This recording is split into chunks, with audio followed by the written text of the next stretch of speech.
Welcome to The Application, the go-to how-to podcast for higher education marketers. I'm your host, Allison Turcio, Assistant Vice President of Enrollment and Marketing at Siena College. Whether you're a seasoned pro or just starting out, this podcast is packed with practical tips and actionable advice to help you elevate your marketing game. In each snackable episode, we bring in experts to share their insights and experience on the topics that matter most to you. Got a question or idea you'd like us to cover? Email team@enrollify.org or reach out to me on Twitter or LinkedIn. The application is part of the Enrollify podcast network, and if you like this show, you'll definitely want to check out our other higher ed focused podcasts on admissions, tech, marketing, and more. They're packed with stories, ideas, and tools to help you be the best in your field. All right, it's time for the show.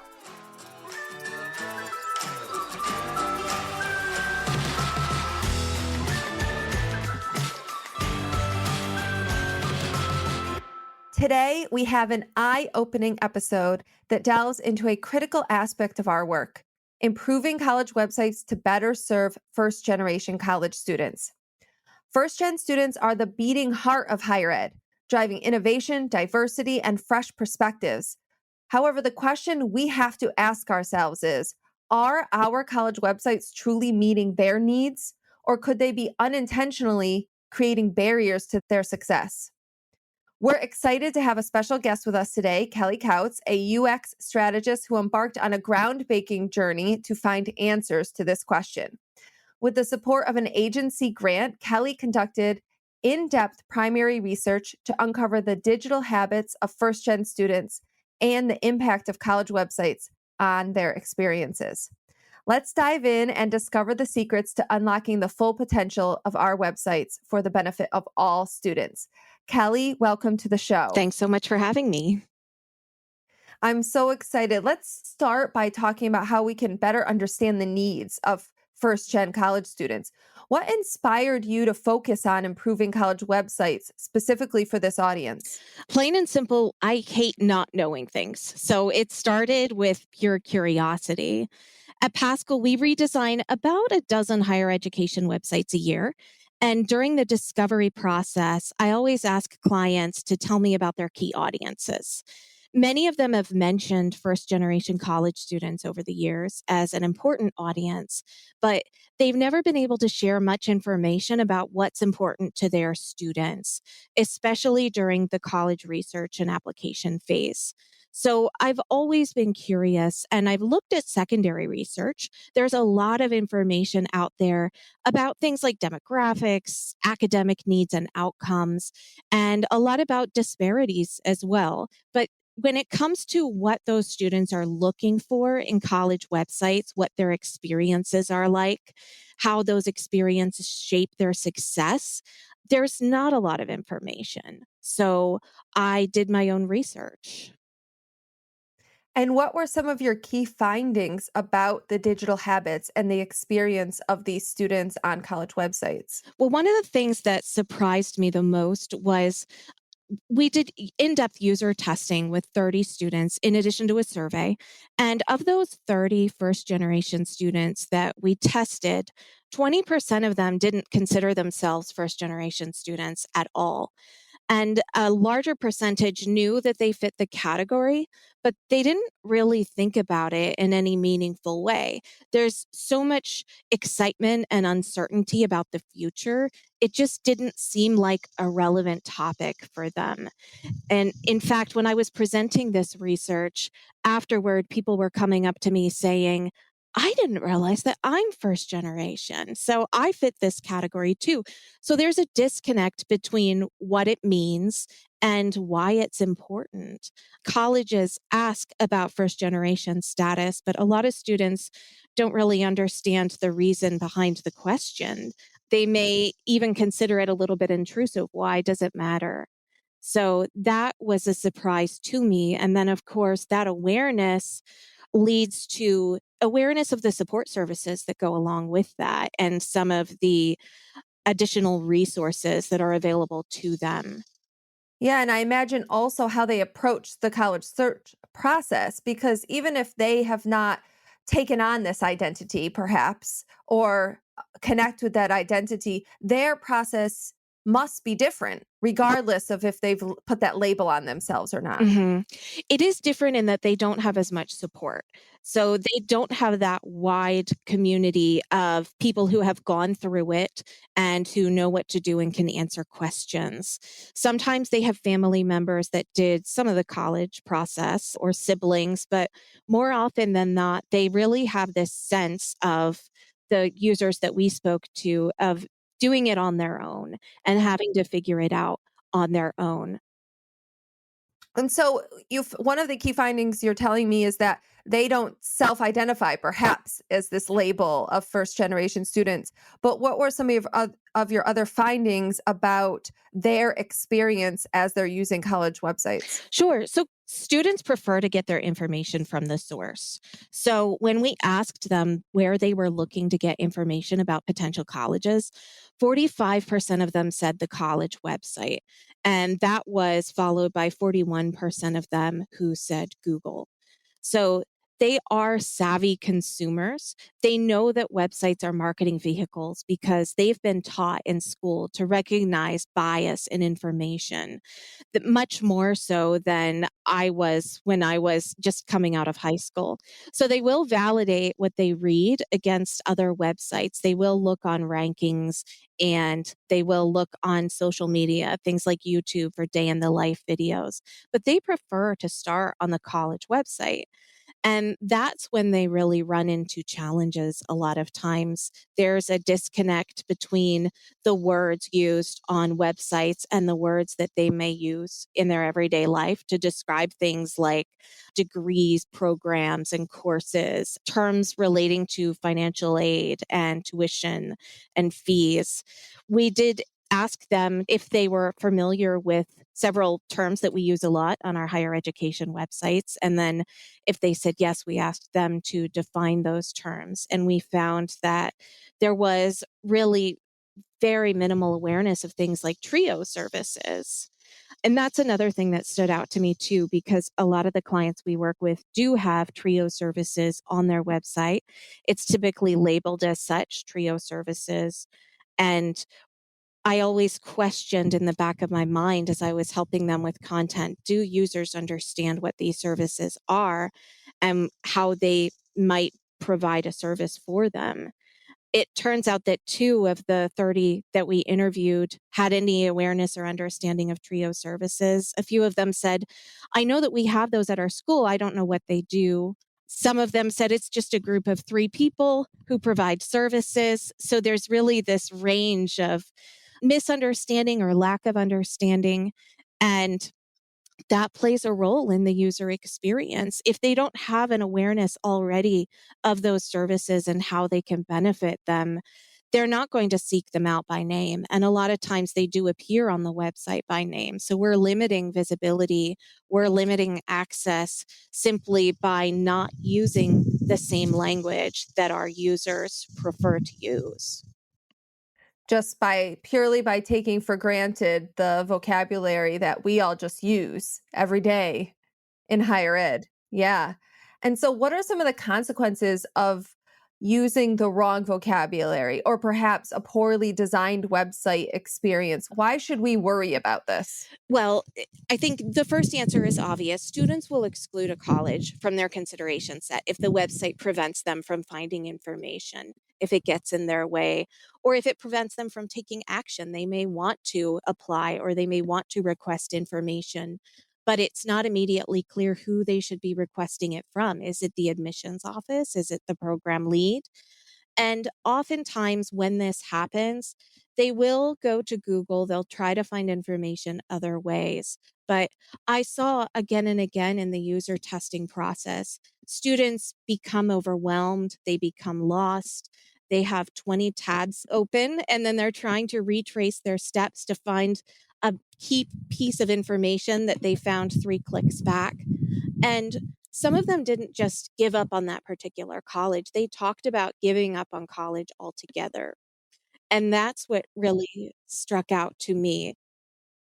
You could see the anxiety rising as we were asking them to go through this process, just in a user testing manner and seeing them become increasingly overwhelmed, increasingly discouraged.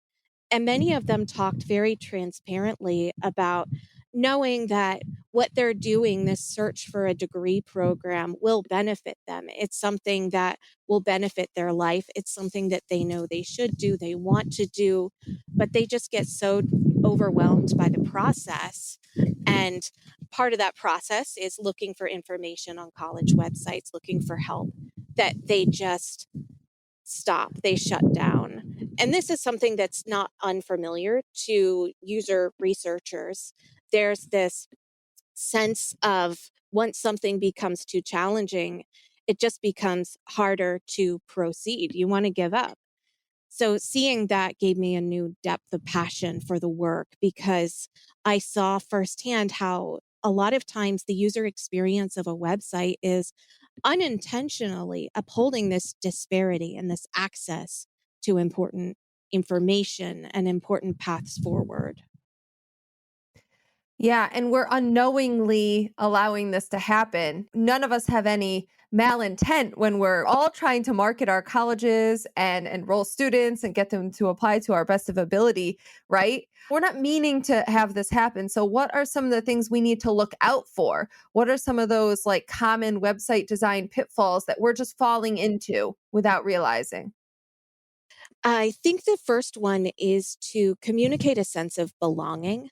And it starts by making it as simple as possible. And oftentimes, this starts at the institutional level with getting the right buy in, the right advocacy from leadership, which trickles down to the web governance team, the content creators, all of the people who support this living, breathing digital ecosystem. So I think it starts with getting alignment there and really making sure that internally you are in a position to focus on user needs and to prioritize user needs, even more so than the content that you may need to put out from a public relations standpoint or the degree marketing materials that a faculty member is bringing forth. All of them are well intentioned, but it starts with this centralized effort and this centralized understanding of users and what they're looking for. Clarity, clarity Exactly. of goal of what how you want someone to feel while they're navigating the website because what we make someone feel is always more powerful anyway than what we're saying. So we can send a lot of messages through the experience itself and not just the words and not just the visuals, right? Absolutely. Yeah. And that starts with simplicity. It starts with just, Which is hard, right? yes, it is absolutely hard. But it starts with that alignment. And then if you don't have that alignment, oftentimes I've seen website decisions coming down to the person who has the loudest voice in the room. Or it has it's comes down to somebody who's passionate enough to really advocate for something that may not fit within the rest of that ecosystem. It may not be serving user needs. And oftentimes, as you said, it doesn't come down to malintent. It just comes down to a lack of understanding about what's really going on. That's one of the reasons I'm so passionate about user testing because you see it firsthand.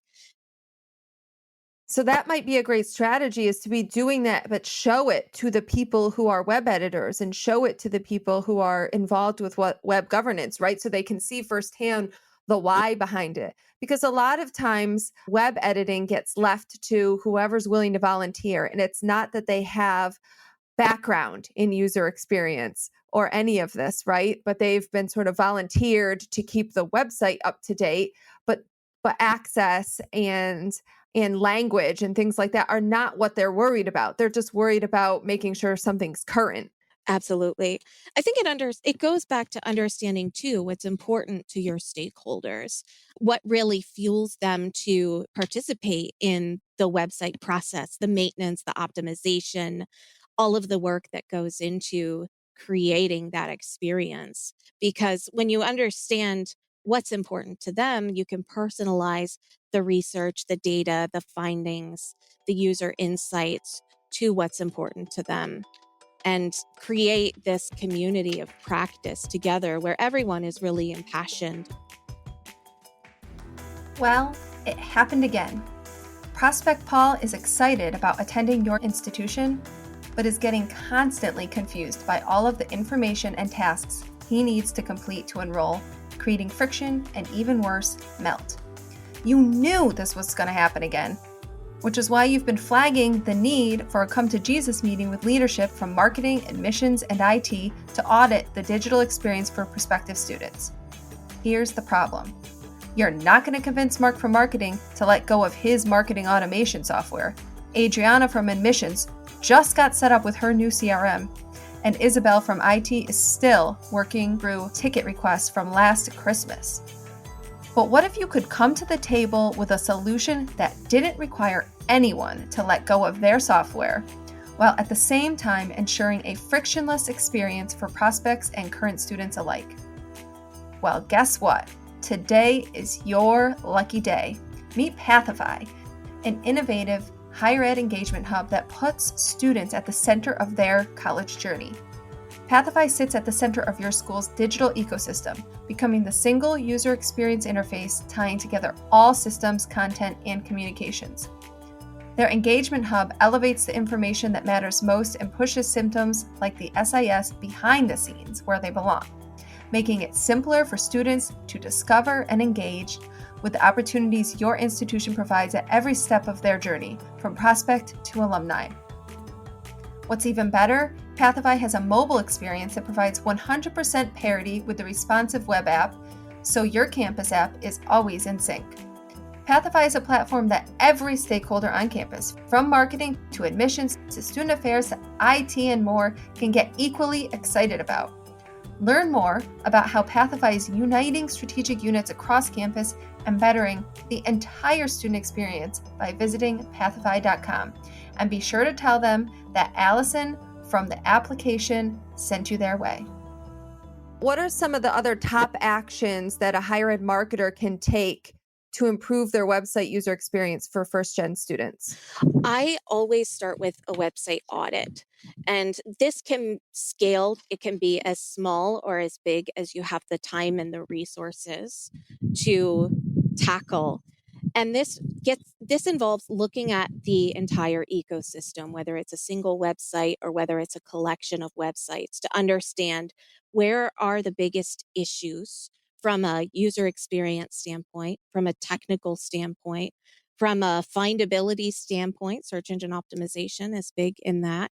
And then also looking at where are the biggest areas of opportunity. So when I'm running an audit, I will often start with a crawl to get a sense of what is the lay of the land? How many pages are out there?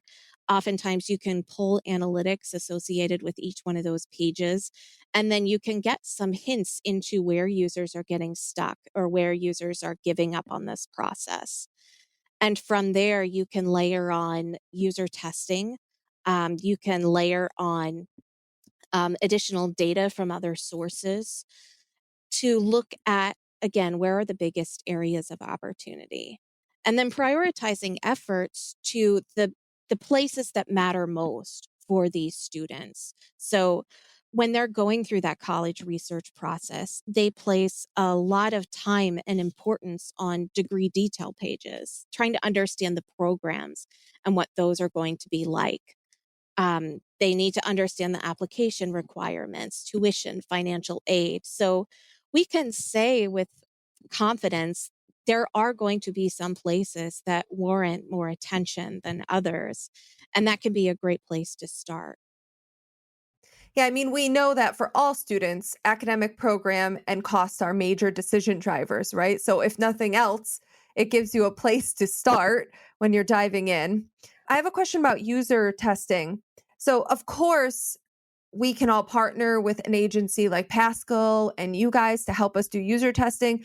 But are there any tools or any ways that you suggest we do it in a more homegrown, organic thing, especially just to try to dip our toes in the water, right? And get a first sense of how it works? Absolutely. So that's a great question. People who want to pursue this, I would definitely encourage them. I would caution them to be careful that you're not skewing the results unintentionally. So this just starts, I think, with doing a little bit of research into how you can set up that environment and your questions to make sure you're not leading users down a path and trying to validate hunches, really remaining open to what you're going to find. And start with user needs. Start with the tasks that you know are important to them. Ask them to go through these tasks on a Zoom call or on a just sit down next to them, have them walk through it, and encourage them to talk about their voices. The first step is to identify who your users are, who you'd like to test. And I stress to our clients, it's important to look outside of your inner circle and to find users who really fit your target audience. A lot of times, people I work with will want to sit down with a colleague and walk through the website and find things that aren't working, but it's much more helpful and valuable to get the feedback of prospective students, people who may not even be familiar with the website but are coming to it for the first time. And then asking them to go through some of the tasks that, prospective students may be trying to accomplish on this site, and just having them talk about their experiences, their expectations aloud. Sometimes I'll stop users before they click on something and I'll say, "What do you expect to see when you click on that? What do you expect will happen?" Just to get a sense of what's going through their head as they're walking through this process. And that helps me understand what's going to be intuitive for them and what's not going to be intuitive. So once you get all of this information, it's helpful to do it about 5 times with 5 different users to make sure that the feedback and the experiences you're uncovering are really statistically valid. You are doing qualitative testing. This is not quantitative testing, but I have had 3 user testers have one particular experience in the past, and then the next 3 user testers have a completely opposite experience. So getting some range of testers can be important to the process too. And the best practices right now say between 5 and 10 testers. A minimum of 5 is about what you'll need to start uncovering trends in usability challenges and opportunities. Doesn't have to be a big effort and it doesn't have to be a formal effort. It could be a Zoom call and a screen share, or it could be just sitting beside someone as they are going through the website and the tasks. The most important part is to keep it open and to ask questions and to make sure you're not asking leading questions as well. Yeah, right. And I imagine that this is really eye-opening and it probably helps people to be able to make the change, right? Because we're talking about a rather big change because it's not just a change in what we're doing, but it's a change in how we're thinking. Because we're thinking about the student first and not what we want to say about our college first, right? So that's huge. So I imagine the user testing is a good tool to help overcome resistance and convince people how important this is. Do you have any other advice for doing that same thing, overcoming resistance, convincing people to consider the change? Mhm. Start with data as much as you can and make it objective and not subjective, because people have so much passion for the work that they're doing on the site and what that site communicates to others, that it can be hard to take that objective viewpoint and take a step back out of your own frame of reference and look at it through users' frames of reference, which may be very different. And oftentimes, you work with stakeholders who have a lot of overlap with prospective students in terms of experiences and demographics. And it's tempting to say, my experience is going to be really similar to that of prospective students. But it is a slippery slope into a lot of decisions that don't serve users, because it builds up assumptions that may or may not be true until you go out and you actually test those assumptions with your audience. And it's a huge opportunity too, right? Because here you have people who are very passionate about communicating about their program, their office, their department, whatever it might be, their research, right? And here's the thing, we are giving them that connection point. They want to be heard by the prospective student audience. And I assume for most colleges, they want to be heard by the first generation college students because many of us have missions to serve this type of student, right? So we're bridging that gap. So if we can convince them that we're just helping them actually be heard more, that might get us going, right? It might help us with convincing everyone. Absolutely. It really is just about improving access to the information that users need and want from the site. Improving that access and making sure that nothing is getting in the way that is really of smaller consequence. Things like, do you have a lot of old news articles that are cluttering site search results? So when somebody is searching for a degree program that maybe is really important to them, they're not coming across it. Helping just remove obstacles is a huge part of what we all do. Very true. All right, we have time for one more question. It's a bigger one because this is a big initiative, right? Like I said, this is not just changing a couple things on a website. This is changing an approach to how we communicate on the website. So I try to, at the end of our podcast, give everybody a very small first step. Just one thing you can do as soon as you're done listening to this to prioritize the first gen student audience. What's just the one thing that they can do? First step.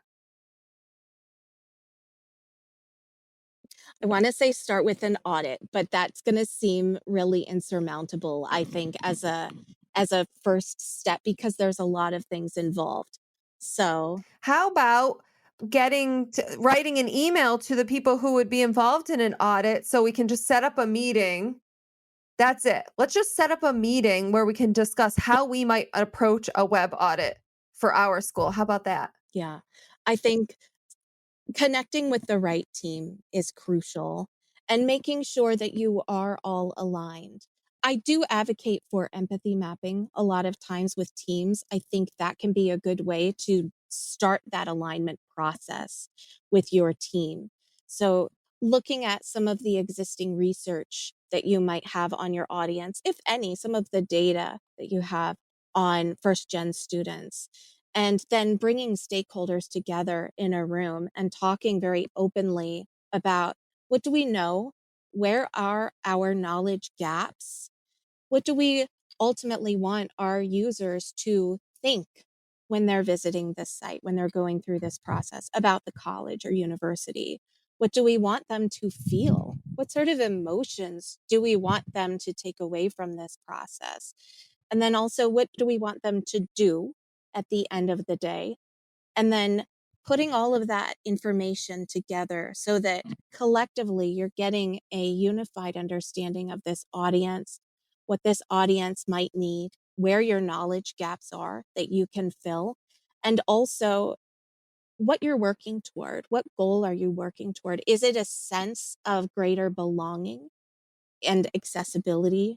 Is it just breaking down those obstacles that you know are getting in the way? And then once you have a goal with your team, then you can achieve that goal in a really meaningful and intentional way. It's not just about chasing one little website bug or one maintenance issue after another. You're doing things in a way that ladders back up to how are we serving our audience? How are we serving first generation college students with everything that we do? And it wouldn't hurt to send the right people this episode to get you all on the same page before that conversation, right? Shameless plug. Kelly, thank you so much, Kelly. Really valuable insights. I love how you were giving us things we can act on. What can we do about this topic? And thank you to our listeners for tuning in. We'd love for you to share your experiences on improving college websites for first gen students and for all students too. So make sure you connect with Kelly and I on social media. And if you found this info valuable, please subscribe to the podcast for more and be sure to share the episode with a friend or colleague. Thank you so much.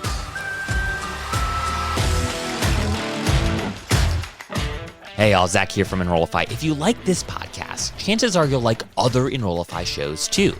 Our podcast network is growing by the month, and we've got a plethora of marketing, admissions, and higher ed technology shows that are jam-packed with stories, ideas, and frameworks that are all designed to empower you to become a better higher ed professional.